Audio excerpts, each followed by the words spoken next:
What's up YouTube? Robbie Vapes back again, and today we are checking out the Innokin Cortex TC, so stay tuned.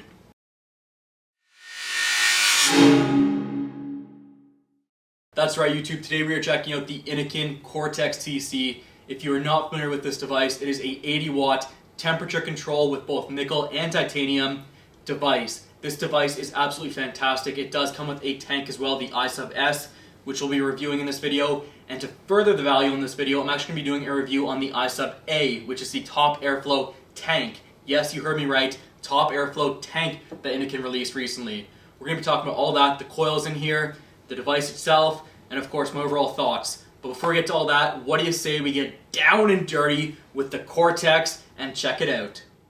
Alright YouTube, we are down and dirty with the Cortex TC temperature controlled vaping system with the Isub S tank included.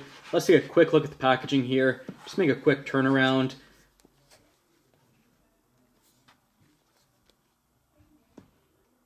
There is of course a quick warning on the product as well. Turning it all the way around, going to the back, and if you want to read this, by all means, pause the video here. Here we can see the back.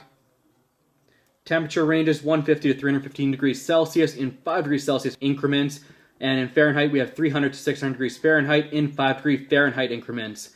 Operating wattage is 6 to 80 watts, adjustable in 0.5 watt increments, precision temperature control, plus or minus 5 degrees Celsius, high efficiency Icarno S1 temperature control microchip, direct current steady power output, balanced even coil heat up, ultra low external heat generation, dry hit detection and prevention, which we will be testing out very shortly on this, ultra low standby power consumption. Moving on down here, just skipping a few things. Again, if you want to read it, by all means, pause the video here. You also have 3300 mAh capacity, 0.1 ohm coil minimum.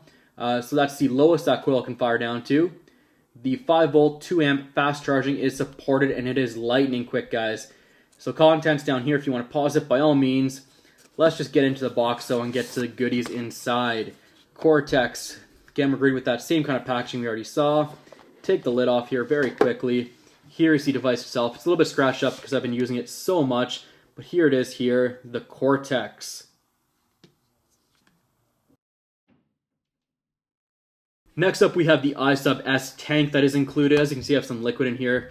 I apologize for that, but anyways, moving on to that. There is a bit of a con because the Isub S tank in this packaging comes pre-installed with a nickel coil rather than a titanium or a Kanthal coil. It's a little bit of a con for me. However, the benefiting factor is the device itself is already defaulted to the nickel setting in temperature control mode. So even if you're new and you just put it on the device itself and start vaping it, you should be okay, assuming that dry protection works for the dry burning test, which again we'll do shortly. But at the same time, even though it does come standard with the nickel temperature preset and with the nickel coil pre-installed, I do have to say I would have preferred to see another coil in here as the default. Moving around the tank here, we can see it very quickly.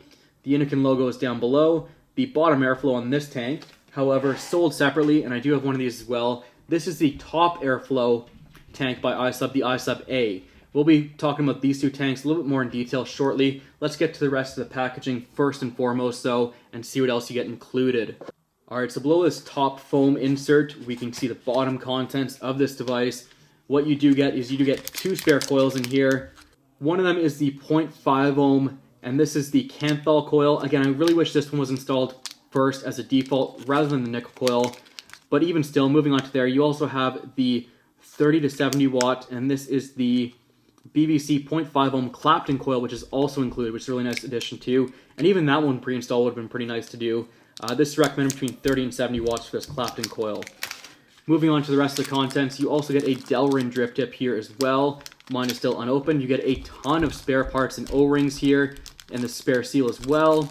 Moving on, you also get the USB charge cable included. Very simple USB to micro USB charge cable, of course. And down at the bottom, you have your instruction manual or your user manual, along with a very nice little set of stickers from Innokin. Moving on from the box contents, let's talk about the tank it comes with first. This is the Isub S tank that's included. We'll talk about the top airflow tank in just a moment, but let's take a quick look around this. Now, of course, this is an Innokin product. This is a standard size drip tip, which means all drip tips should fit in here, assuming they're standard size. Any oversized drip tips will not, of course. But let's move on from there to the fill option. The fill option is very simple. Here we see 2 holes up top. All you do is twist the top around. Now it's open. You can start filling your tank up. Right now, I should mention, I do have the titanium coil in here, which I'm in love with. I love this coil. I've had it in for 3 full weeks. It is still going strong, and that's with some super sweet e-liquid in there. Of course, I'm talking about the Muffin Man. Moving on to the bottom of this, so let's unscrew this bottom airflow control ring, and when we unscrew it here, we find we have direct access to the coil itself. Coil itself, much like most Innokin products, it just pulls out simply, just like so. And of course, put it back in, or to change a coil, all you do is pop it in and screw this airflow control valve right back on. So there you go, it's now screwed in. You also have your connection pin down there. Moving on, the fill capacity of this tank is 4.5 milliliters, and of course, the big question on everyone's mind, does it leak? Well, hopefully this answers your question. This is the paper towel I left it on for 3 days straight. That's right, you heard me right, 3 days straight on its side with the airflow facing down on the paper towel, and there is literally no leaking whatsoever. I mean, just check this out. This paper towel is brand new. It can be used again if you wanted to, guys. No leaking whatsoever. But again, that's just a tank. I also want to mention that right beside it, so one was laying like this, the other one was laying like this, and one was the Isub A, one was the Isub S. Both of them show no signs of leaking whatsoever, so that is a very good sign for anyone who's had that issue in the past. Alright, moving on to the device itself, the Cortex. Here it is in all its glory. The screen is actually on the bottom, kind of like the Vapor Shark style screen. Right now it's off.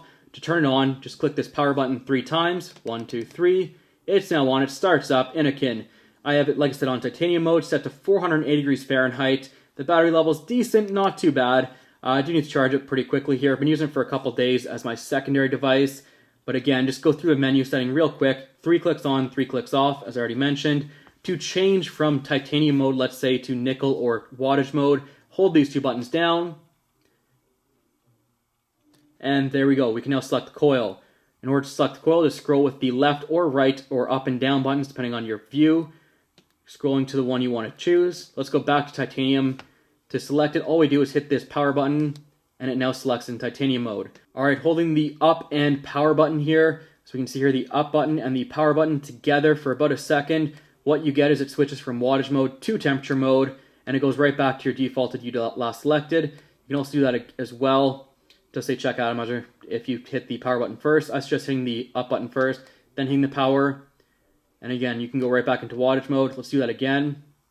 And it goes right back to your default titanium mode, which you already selected. If we hit the power and down button together, we can see here it goes from Celsius to Fahrenheit.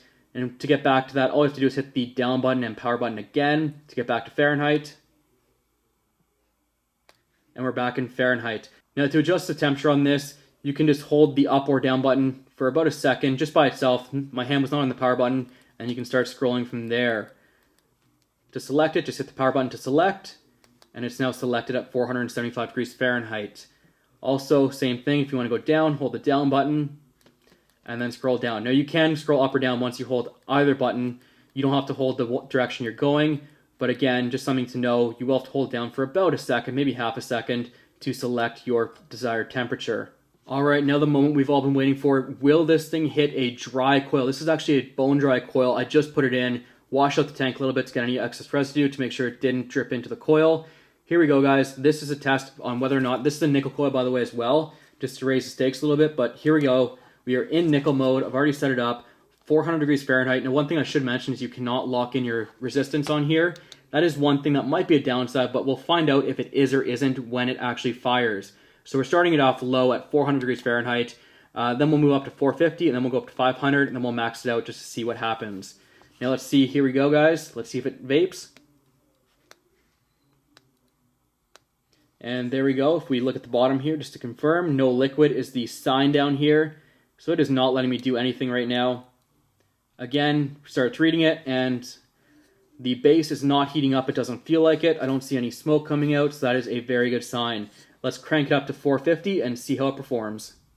Alright, and just like that, we're at 450 degrees Fahrenheit. Same resistance as before, of course. The next step, we're going to try and vape it from up here, see if anything comes out of the airflow or the drip tip, just to confirm.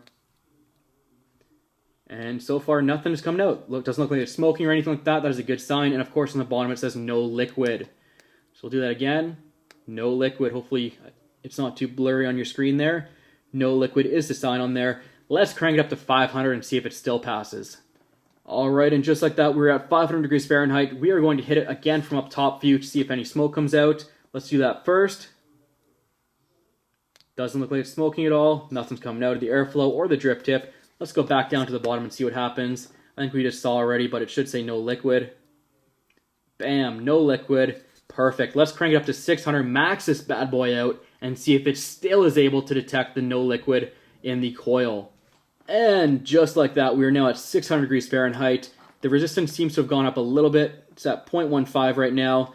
Let's go back up to the top view. Just make sure this isn't getting hot, and it doesn't appear to be. Let's fire it up again at 600 degrees Fahrenheit and see if anything comes out. A little bit leaking out the bottom there. Little bit. Now, I will say this, the coil is actually recommended. The recommended temperature for this nickel coil is, I'm just grabbing the box here just to make sure, but I believe it's actually quite low. It is recommended at a maximum of 518 degrees Fahrenheit, so we just went above that 518, which explains why it was firing a little bit after that at maxed out at 600 degrees Fahrenheit. So we are well above the recommended limit here, and it is saying no liquid after a while, but it is firing a little bit. As you can see, there's a little bit of smoke coming out. That's obviously not a good thing, but it's at 600 degrees Fahrenheit with a bone dry coil that we've already actually fired on a couple times to test it out. Now, we didn't see smoke on any other tests, and this is the one test that we exceeded the limit significantly, so I can't really fault it for that. It does have the recommended range of temperature on the box, and I believe on the coil itself. But again, just one thing to note is I would keep this below 500 degrees Fahrenheit for my personal safety if you insist on using nickel. Now, I do not insist on using nickel personally, but if you do, just make sure you keep it in that proper range so you're not getting that dry smoke coming out. Alright, now lastly, a little bit of a bonus here, but here is the Isub A. This is, again, the top airflow tank. You do have that same drip tip style as the Isub S. Again, 510 connection, same fill style as well. Rotate to fill, rotate back to close it off. Again, zero leaking, as I mentioned before. Same thing, all you do is unwrap this bottom screw, I guess, or bottom pin, bottom cap. I wouldn't call it an airflow control valve because the airflow is up here now, so it's hard to say that. But again, there's your access to the coil. Same thing, the coil has direct connection to your 510, which is why I couldn't have done that dry burn test with just coil like I usually do. But going back to here, this is the Isub S. This, of course, has the Clapton coil in it. That's my secondary tank. To be honest, the Clapton coil with that top airflow at right around 60 to 65 watts is my personal preference. You also have these little grooves kind of just below the drip tip, as you can see here. This is made to be easier when you're twisting to fill it up. And again, it's very simple to fill up. Let's do a quick test here. I'm going to grab a juice bottle, and we're going to fill this up on camera. Alright guys, I have my juice here. We are repping some Pebbles Donuts right now. This stuff is pretty good, I gotta admit. For semi-serial vape, I actually kind of enjoy it. And to fill this up, all we do, this is hard on camera if I could actually hit the tank, just fill it up from the top like so. Very simple to fill. We'll do it one more time. I can't even get the bottle right. That's embarrassing. Anyways, one more time to fill it up. In the hole it goes. Bam, just like that, it is good to go. And of course, when you're done, simply twist it back around to close it off, and now you're ready to vape. So what do you say, guys? That's pretty much the Isub A, the Isub S, and of course the Cortex. Let's go back up top, talk about the pros and cons, and whether or not I recommend this device and these two tanks. Alright guys, we're back up top with the Innokin Cortex. Let's talk some pros and cons, starting with the cons. Now there's really only one con I really have about this device, and it's the biggest one as well, and that's of course the fact that the tank itself came pre-installed with a nickel coil. Now I will give them a little bit of a boost on the fact that the device itself was actually set to nickel rather than just wattage mode or titanium mode. It did come with the appropriate setting for that tank, which is good. However, it's one thing that I just want to make sure that I really wish it did come with the Canthal coil installed instead, whether it be the Clapton or the standard Clapton or the standard Canthal, I should say. Either one would have been a better option than nickel in my books. Just my opinion, guys. Now this is a temperature control device, and it does work pretty well, as we saw in the burn test. The titanium coil is actually what I'm using right now. I have a ton of flavor. The coil life is excellent on this. Like I said, at least 3 weeks of coil life out of this tank. For the titanium, it's still going strong, so I have no qualms or no issues with it. The titanium coil is excellent. The nickel coil, I used it for a bit just to test it out. Flavor was decent, nothing wrong with it. I didn't get any dry hits or burnt hits, obviously, which is a major plus. But apart from that, just from testing it out, I decided after that I'm just going to kind of put it to the side and move on to something else. Titanium, A+, so love it, works great. I'm vaping at about 475 degrees Fahrenheit. That's my preferred range for this titanium coil, so just something to know just in case. But again, so far this device, I'm loving it. As I mentioned before, there is some pretty big wear and tear on this device, and that is because I actually use it quite a bit. For a little temperature control device, the flavor is unbelievable. The vape is perfect. Let's take a quick vape right now to show you. Again, 480 degrees Fahrenheit with the titanium coil. Let's check it out.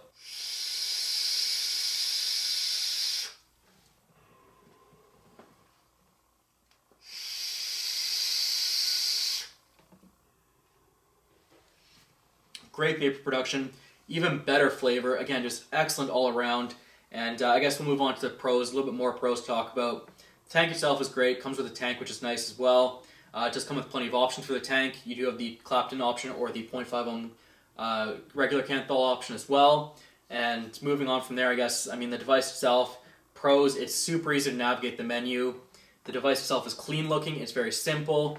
I love that about Innokin. They don't complicate things, and that is a big plus in my book. Other than that, I mean, other pros, the price point is pretty reasonable. I've seen it anywhere from right around the $60 range US to $100 US. You know, and that's going to bring us to the last point is, you know, do I recommend this, or would I go out and buy this product if I had lost this one or whatever happened? The price point is pretty reasonable. It's kind of a pro, kind of a con. It's kind of in that range. It's in the $60 to $100 range, depending on where you look. If you can get it for $60, honestly, this is my recommendation. I think you should pick one of these up. It's a great little kit. The battery lasts a lifetime, it feels like.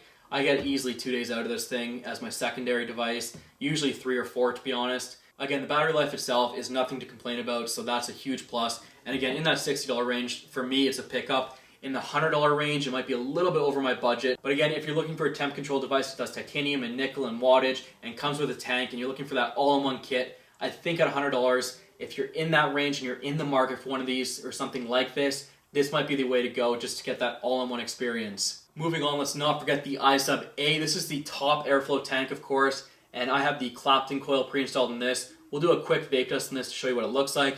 Then we'll come back and talk about the tank itself and pros and cons on it.